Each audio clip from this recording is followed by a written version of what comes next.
Before we dive into tonight's stories, don't forget to subscribe and leave a like. It helps the channel grow and lets the algorithm know you enjoy this type of storytelling.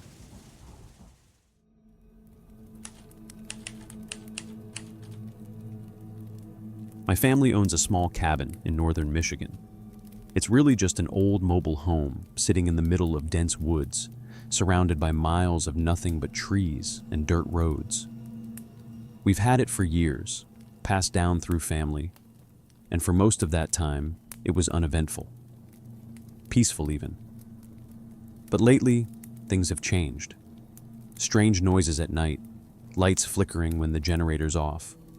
The police came out once after someone found our front door wide open when no one was supposed to be there. They didn't find anything. The last time I went there was the worst experience of my life. My friend and I, two women in our late 20s, decided to drive up for a weekend to relax and maybe do some hiking. We arrived just after dark. As soon as we parked, we started unloading bags and went to turn on the power. The breaker box is outside, attached to a pole near the cabin with a small padlock on it. The lock was frozen solid. We could barely feel our hands as we tried to heat it up with a lighter, tapping and twisting to break the ice. That's when we started hearing noises. At first it sounded like branches breaking in the woods, but then came slow, deliberate crunches of leaves, like footsteps circling us. We froze, glancing into the dark, but couldn't see a thing. It happened again, closer this time, and we both jumped. It could have been a bear, maybe even a deer, but something about it felt wrong, too quiet between the steps. Finally, we gave up on the lock and ran inside, slamming the door behind us. Inside, the air felt heavy and stale. No power meant no heat, so it was already freezing. We sat for a few minutes in the living room, whispering about what to do. After some debate, we decided to head back to the car and drive into town for a motel. It wasn't worth spending a night in the cold with whatever was out there. We grabbed our keys and bags, rushed back outside, and got into the car. I turned the key. Nothing. No engine, no lights, not even the click of a dead battery. I tried the locks. They didn't respond either. The car was completely dead. My friend stared at me like she was waiting for me to say I was joking, but I wasn't. We had driven 3 hours straight without a single problem. It made no sense. Something had happened in the short 5 minutes we'd been inside. Panic started to set in. We were isolated, with zero cell service and no electricity. I told her we needed to go back inside and think. We locked the door behind us and sat together in the dark, trying to stay calm. We decided to wait until morning. Once the sun was up, we'd walk until we found service or someone who could help. All we had to do was make it through the night. We talked quietly, mostly to distract ourselves, when suddenly there were 2 loud, sharp knocks on the back door. Not random tapping, clear, deliberate knocks. We both froze mid-sentence.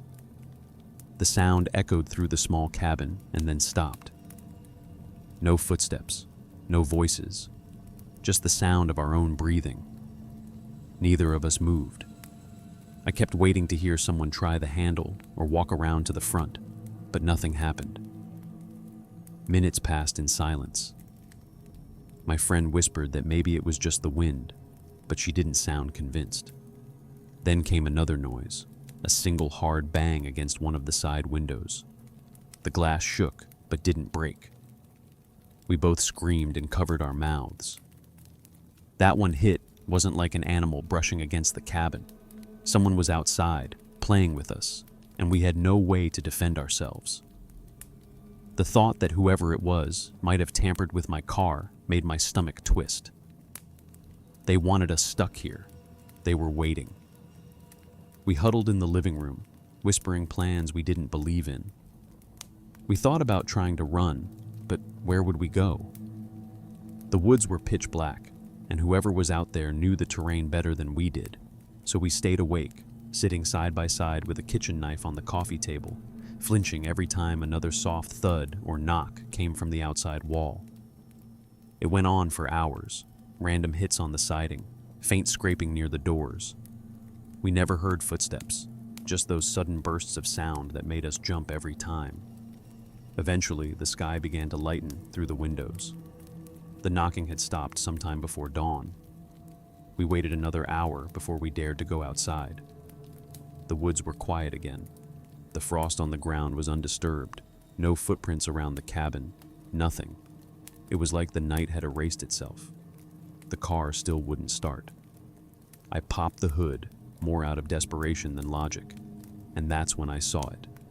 The bolt that clamped the cable to the battery terminal was almost completely loosened. The nut was hanging on by a thread. 1 or 2 more turns, and it would have fallen off completely. Someone had done it on purpose. That explained everything. The car hadn't died. It had been disabled. That realization hit harder than the knocks. Someone had been watching us, waiting for us to go inside, then tampered with my car to keep us trapped. The knocking wasn't random. It was a game. Whoever it was wanted us scared. Maybe that was all they wanted, or maybe we were lucky they didn't take it further.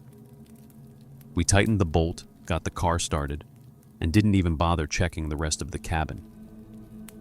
We just left, driving until the trees thinned and our phones picked up a signal. I filed a report later, but there wasn't much to tell the police.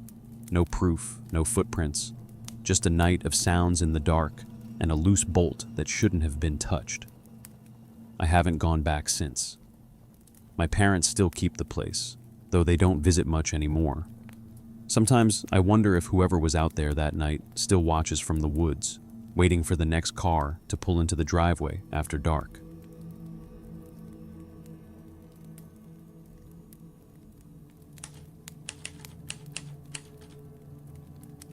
A few summers ago, me and a few buddies went fishing at this reservoir out in rural Ohio. The place was about 2 miles off a tiny village, maybe 1,500 people tops, and the reservoir itself sat out behind a bunch of farmland and woods. We'd been there more times than I can count, usually during the day, and we almost never saw another person out there. It was one of those quiet spots locals know about, but outsiders don't. No lights, no houses nearby, just a big stretch of dark water surrounded by trees and swampy banks. So that night, we loaded up the trucks around 9, right as the sun was going down. We had a couple cases of beer, some bait, a cooler full of sandwiches, and we planned on staying until sunrise. None of us wanted to be bothered, especially since having alcohol out there wasn't technically allowed. So we decided to take the old dirt service road that loops around the far side of the reservoir. Now, when I say road, that's being generous. It was really just compacted dirt, washed out in places, with tree roots sticking up and fallen branches that had been there for years. You'd get stuck out there unless you had a lifted 4x4 or a Jeep. We finally found a spot that jutted out into the water a bit, shaped kind of like a teardrop. You could cast in 3 different directions and not cross lines, and there was an old fire pit already there with some half-burnt logs still around it. It was perfect. We got a fire going, set up 6 poles, cracked open the beers, and settled in. The air was heavy that night, and within an hour or so, a thick fog started rolling in off the water. You couldn't even see the far bank anymore. It was just this gray sheet of mist. We'd been sitting there a couple hours when it happened. Out of nowhere, there's this huge splash across the water. Not a fish jump, not a frog. This was big. You could hear the ripples hitting the bank like something heavy had dropped straight down. We all looked at each other, kind of laughed it off. Figured maybe a big tree limb had fallen in, or a beaver jumped off the bank. None of us really believed that, but no one wanted to say otherwise. Then about 20 minutes later, it happened again. Another massive splash, same spot, same sound. It was too far to see through the fog, but we could see the ripples spreading all the way over to us. That time, nobody laughed. After a while, the fire started burning low, so me and a couple guys went into the brush behind us to grab more wood. We split up a little to cover more ground. It was quiet out there, except for the bugs and the crunch of our boots. When I got back, one of my buddies was holding something in his arms. A white rain jacket, a pair of rubber boots, and this old cracked clown mask. He said he found it hanging in a tree, maybe 50 yards back. It looked like it had been out there a while, dirty and stained, but still, it was weird. This was right around the time those creepy clown videos were all over the internet, so we figured it was probably some leftover prank gear from teenagers. We laughed about it, tried to shake off how uneasy it made us feel, and tossed another log on the fire. Not even 20 minutes later, we heard it again. But this time, it wasn't just a splash. We heard something moving in the woods across the water, branches snapping, something big shifting around out there. And then another splash, louder than the first two. At this point, the beer buzz was wearing off, and everyone's nerves were shot. I could feel my stomach turning with that mix of fear and adrenaline, and I don't know what came over me, but I told the guys, "Screw it, let's go check it out." Two of them actually agreed, and we grabbed our flashlights and started walking around the bend, cutting through the thick fog along the tree line. You could barely see 10 feet ahead. Every few steps you'd hear the squish of mud or the snap of a branch. After about 10 minutes of hiking, we started noticing things. Trash, old beer cans, little piles of sticks, and then saplings that had been cut down with something sharp. Then we found footprints, bare ones. You could see the toes, the heel, the arch pressed right into the soft mud. Whoever it was had been walking barefoot way out here, miles from the road. We started moving slower after that. I was sweeping my flashlight across the trees when the beam hit something flat and green. It took me a second to realize it was a tent. It was set up right in a little clearing on the other side of a small rise, maybe 10 feet from where I was standing. The canvas was coated in moss, the zippers rusted, and there was trash all around. Empty cans, old clothes, pieces of rope, and a busted lantern. The air smelled like chemicals and rot. But what made my stomach drop was what was behind it. A pile of propane tanks. Dozens of them, all stacked up in a messy pyramid. Some still had the nozzles attached. Others were blackened like they'd been scorched. There must have been 20 of them. We just stared at it, none of us saying anything. Then one of my buddies whispered, "Man, this ain't a campsite." I don't think I've ever moved so fast in my life. We turned right around and booked it back through the woods, stumbling over roots and nearly falling into the water, trying to get back to our trucks. We didn't even bother reeling in the poles. We just grabbed what we could, threw it into the beds, and started driving out. As we came back onto the main dirt road, my headlights caught a beat-up Toyota Camry coming toward us. It had 5 guys in it. They looked right at us as we passed, and every one of them was dead silent, just staring. I checked the mirror as we pulled away and saw their brake lights flick on. Then they turned down the same service road we'd just come from. We didn't say a word for the next 10 minutes. We just kept driving until we hit pavement again. Only when we got back to town did someone finally say what we were all thinking, that we'd just stumbled onto a meth lab out in the woods. It made perfect sense. The splashes we heard, probably the guy dumping chemicals into the lake to get rid of them. The clown mask, maybe something to scare off anyone who got too close. The footprints, the tent, the propane tanks, it all added up. What still gets me, though, is how close we were. Maybe 100 feet from that tent, walking around with flashlights, drunk, making noise. If whoever owned that operation had seen us, or if those guys in the Camry had shown up just a few minutes earlier, I don't think we'd have made it out of those woods.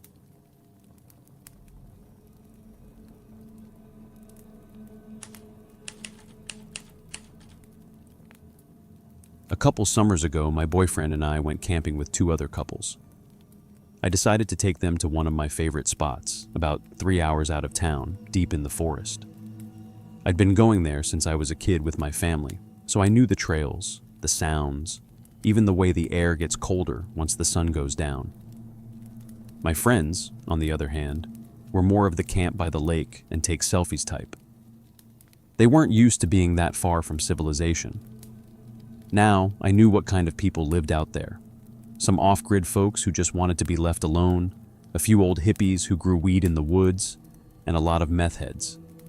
Everyone around there knew about the labs in the woods. You mind your own business and you're fine. But my friends didn't know that. That first night was perfect at first.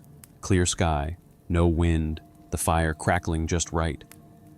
We'd eaten dinner, had a few drinks, and were sitting around laughing about stupid stuff when we heard it. A woman's voice cut through the quiet, faint at first, echoing between the trees as she called out for Marcus again and again. She sounded panicked, like she'd lost someone or was being chased. The thing that bothered me right away was the direction. She was coming from the east, which was the wrong side of the ridge. Nobody ever came from there. The only thing out that way was miles of thick forest and, yeah, the part where the tweakers usually stayed. I immediately went quiet. You learn to shut up fast in those woods if you hear something strange. But one of our friends, half drunk and clueless, yells back Paulo, thinking she was saying Marco. He thought it was funny. That was the moment everything shifted. The woman stopped yelling for Marcus and started yelling for us, asking who we were, how to get to our camp, saying she needed to find us. Her voice was loud, shaky, desperate, and getting closer. I whispered to everyone to stay quiet, hoping she'd just move along, but then she must have seen the glow from our fire. She started cussing at us, saying we were shining a bright light at her and blinding her. Which made no sense because the only light out there was the campfire, and even with that, we still couldn't see her through the trees. Then we heard a crash, branches breaking, something tumbling down the hill. She screamed again, furious, blaming us for it. At that point, I knew exactly what was happening. She wasn't lost. She was high, really high, probably tweaking hard, paranoid, and unpredictable. For the next 10 minutes, we listened to her stumbling closer, snapping twigs, mumbling, sometimes laughing to herself, then suddenly shouting again. The air felt heavy. Even the fire popped quieter. When she finally stepped into the light, everyone went dead silent. She looked awful. Thin, dirty, twitching, eyes wide and glassy. She had no backpack, no flashlight, nothing. Just torn clothes and wild hair. She started talking non-stop, not really making sense, saying she needed food, a place to sleep, that she was so tired of the woods. Before we could even respond, she dropped right down next to us, like she'd just decided she was part of the group. Didn't ask, didn't care, just plopped down and started demanding things. Food, blankets, a place to lay down. She never once asked for help. She just acted like we owed her something. I wanted to help her, I really did, but something about her movements made my skin crawl. She kept twitching her jaw, scratching her neck, eyes darting around like she was seeing things that weren't there. My boyfriend stood up then. He's a big guy. When he's angry, he looks terrifying. He handed her a bottle of water and told her she needed to leave. Now. She got angry real fast, whining like a child, then shouting about how we weren't God's children and how we'd burn for our sins. He didn't raise his voice, just stood there until she finally got up. She wobbled a bit, cursed us out one more time, and started walking back the way she'd come. We stood there frozen, listening to her voice echo through the trees, still yelling about how rude and unkind we were, until she finally disappeared into the darkness. A few minutes later, we heard her trip again, the water bottle hitting the ground, and even then she yelled that it was our fault. When her voice finally faded, we all exhaled like we'd been holding our breath the whole time. The woods went silent again, and that silence was worse than the yelling. The fire burned low, nobody talked, and we all sat facing different directions, staring into the dark, waiting. Because the worst part wasn't what had just happened. It was the thought that she knew exactly where we were now. None of us slept that night. Every rustle in the trees made us jump. Every crack of a branch made us grip our flashlights. I kept thinking she was going to come back with someone else, or maybe she'd never left at all and was just standing out there watching. When the first bit of daylight came through the trees, we packed up fast and left. Nobody said much on the way home. All I could think was how stupid it was for my friend to yell back. That's all it took to turn a quiet night into something out of a nightmare. You don't mess around in the forest. There are people out there who know those woods better than you ever will, and sometimes they're not the kind you want finding you.